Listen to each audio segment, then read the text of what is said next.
At 3:30 a.m., Carl discovered the janitor kneeling by a mop bucket, tears glinting in the flashlight beam as he confessed missing his daughter's recital for health insurance. The warehouse's roar stilled, and Carl's world shifted. What happened next will shock those who thought they'd seen everything. Let's rewind. Carl Monroe's black leather shoes echoed against the concrete floor as he slipped through the discreet back door at 11:57 p.m., badge clipped to his lapel, heart hammering with a mixture of anticipation and apprehension. He'd spent years issuing directives from a glass-walled corner office, shielded from the clatter of pallets and the hiss of hydraulic lifts. Tonight, anonymity was his cloak. He yearned to see the veins of his enterprise pulsing in the dark. The overhead fluorescents sputtered as he entered the cavernous warehouse, their dull flicker casting elongated shadows that danced across stacked crates.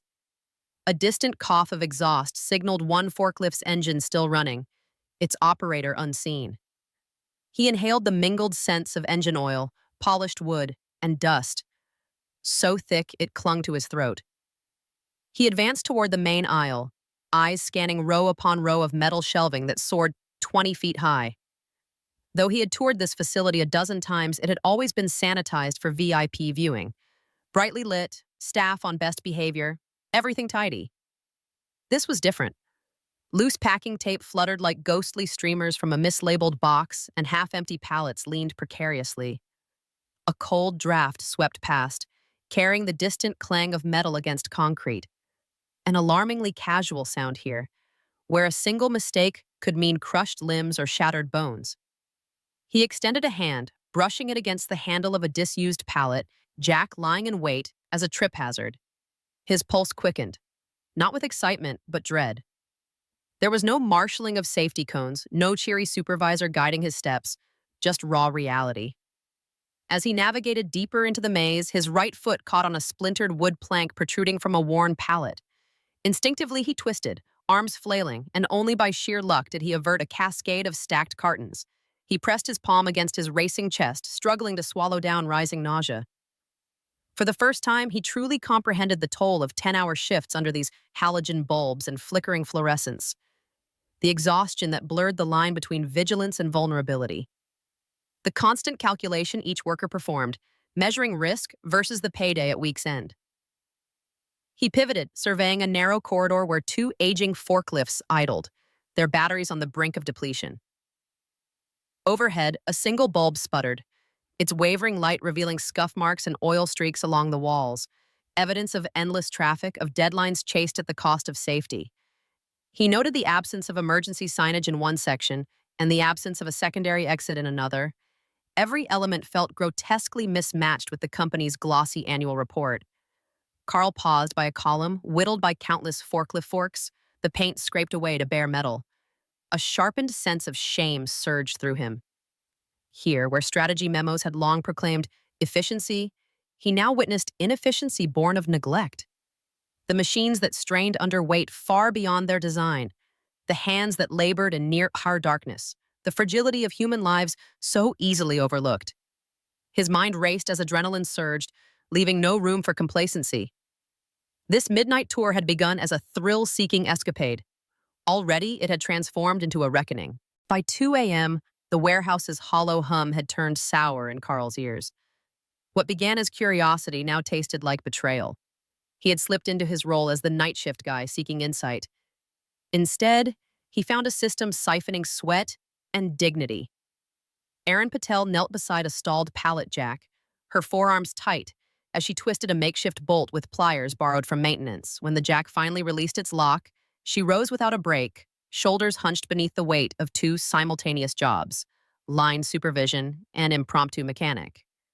Erin snapped photos of damaged crates with her phone, toggled between text messages to the claims department, then lined up empty boxes on the conveyor, sealing them with duct tape where the machine's sealer failed. Each motion was fluid, practiced, relentless, like a soldier trained to prioritize mission above pain.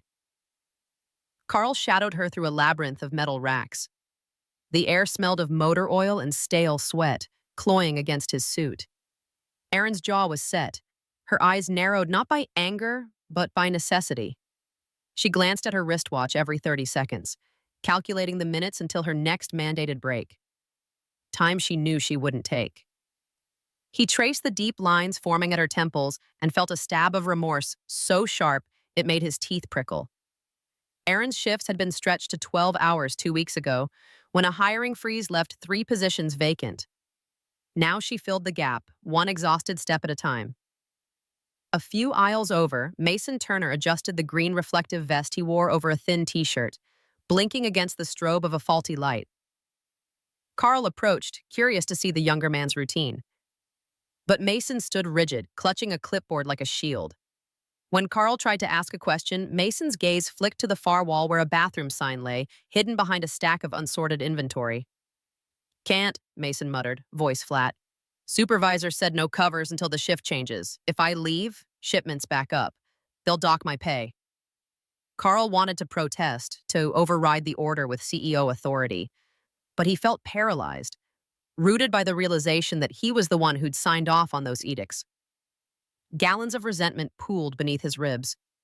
The board's mandates, to maximize throughput, minimize headcount, had gone from bullet points in a quarterly deck to crushing facts of life in this midnight crucible. He watched Erin twist a stray belt back onto its roller, the duct tape strip still dangling like a banner of shame. He heard Mason cough into his elbow, suppressed by fear of missing a single scan. He saw the sheen of sweat on their brows, the tension in their hamstrings as they shifted weight from one foot to the other, staving off cramps.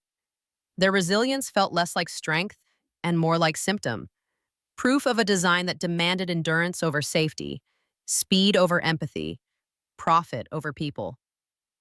When Erin paused to pull a splinter from her palm, Carl's fists clenched around invisible reins of outrage. His excitement, once as bright as the warehouse's high bay lamps, had corroded into hatred, hot, acidic, and directed squarely at the boardroom that existed in a realm of polished floors and cushioned chairs, where suffering was a line item to be trimmed. He felt bereft of complacency, galvanized by anger. Tonight, the warehouse had become an indictment, corporate policies bleeding every drop of humanity from the bodies forced to enact them. And as the clock edged toward dawn, Carl realized with grim clarity that he would never again view profit margins the same way. Carl's hand tightened around the flashlight, not as a tool, but as a witness to a confession he had never truly heard. The narrow beam illuminated Eddie's worn jeans, frayed at the knees, and the jagged line of his forearm scar where years of mopping steel grates had left its mark. The warehouse's distant hum receded into silence for Carl. The machines continued their unrelenting cycle, but he heard only Eddie's words echoing in his mind. Eddie pressed a meager rag against the lip of the bucket, his knuckles white. "My daughter wanted to dance," he said, voice barely more than a rasp. "She practiced for months. I told her I'd be there, but I couldn't, because I had to choose rent or health insurance. So I chose rent." And she cried, said, "Daddy, you don't care." He swallowed, and the sound struck Carl like a drenching wave. The ache in Eddie's confession was a charge against every boardroom memo and budget spreadsheet Carl had ever approved without a second thought. Carl knelt, lowering himself until he met Eddie's gaze. Something raw and urgent passed between them. No hierarchy, no title, only two human beings suspended in the glowing arc of a flashlight. He realized he had never really seen this man beyond the vague label janitor. 8 years of dawn to dusk service, 8 years of unremarked labor.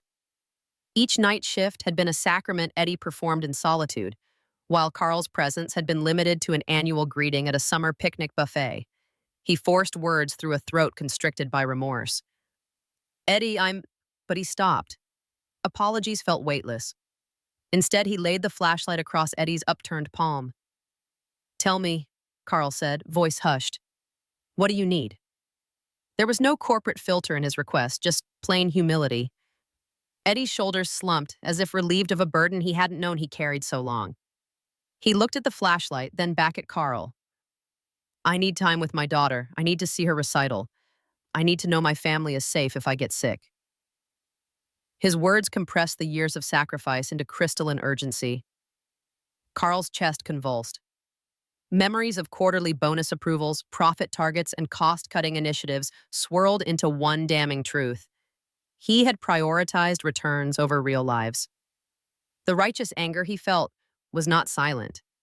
It ignited a resolve hotter than any boardroom debate. In that fleeting moment, every petty justification he had ever made for tightening the budget unraveled. He stood abruptly, letting Eddie's gaze rise with him. The warehouse's chill air felt different now, electric with possibility. Carl glanced down the aisle toward the faint glow of a security camera light, imagining policy changes rippling across the company. No longer would Eddie's sweat translate into silent profit. No longer would a daughter's tears be collateral in an expense report.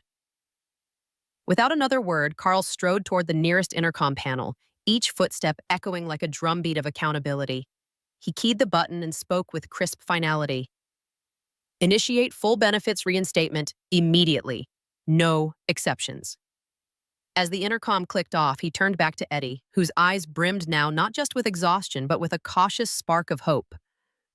In that charged silence, Carl understood how close justice had been to slipping through his fingers, and how urgently he must act to reclaim it. Carl's footsteps rattled the polished tile of his corporate hallway as dawn's first pale light filtered through floor-to-ceiling windows. His suit jacket bore streaks of warehouse grime. His tie drooped askew, a silent testament to the night's ordeal. In his office, he paused before the sleek mahogany desk, the same desk where he had signed cost-cutting directives 2 weeks earlier, and drew a sharp breath. With deliberate keystrokes, he composed an all-hands email. I am Eddie's CEO. He hit send before doubt could creep in. Moments later, he summoned the senior leadership team via video conference. He spoke without preamble. You will relinquish your Q2 bonuses immediately. Funds will be redirected to reinstate full health benefits, expand overtime pay, and install upgraded lighting and safety rails throughout every facility. No exceptions. No delays. The stunned silence on their screens lasted 4 heartbeats before questions erupted. He held up a calloused hand, recalling Eddie's cracked voice. This company's value isn't measured in line items, he said, but in the lives we touch. Then he ended the meeting. He changed into a fresh shirt but left his tie loosened, a symbol of leaving behind rigid conventions. By noon, Carl stood at the warehouse threshold, the sunlight slanting through newly fitted skylights. He felt the air shift as word spread. Workers clustered in pockets. Aaron paused mid-scan. Mason wiped his brow while glancing at the newly posted break schedule. Eddie, mop in hand, straightened as if startled by Carl's appearance. The CEO strode forward, voice echoing across steel beams. Effective immediately, your health coverage is restored, overtime pay is guaranteed, and we're upgrading every machine and light fixture. You deserve nothing less. A collective gasp rippled through the ranks, followed by the roar of approval. Erin crossed the floor in 3 strides and embraced him, her eyes moist. Mason slapped Eddie's back before turning to Carl with a grin that split his face. Even the second shift foreman, who rarely smiled, cracked a broad nod. The concrete walls seemed to breathe relief. The conveyor belts hummed with renewed purpose. Carl watched as supervisors reposted updated schedules on magnetic boards, and technicians gathered around newly unboxed LED lamps. He noticed a forklift operator hesitate before shifting into gear, then rev his engine in a chorus of approval. The scent of fresh paint mingled with forklift's ozone, a tangible sign of transformation. His chest tightened with satisfaction deeper than any profit margin spike. He remembered the spreadsheet that had once looked like gospel, and he felt a soft anger at himself for treating lives as variables. Now, every policy change, every budget reallocation was a promise fulfilled. As the sun climbed higher, illuminating a warehouse floor brimming with purpose and pride, Carl Monroe realized the true metric of success: humanity inverted in justice, one policy at a time.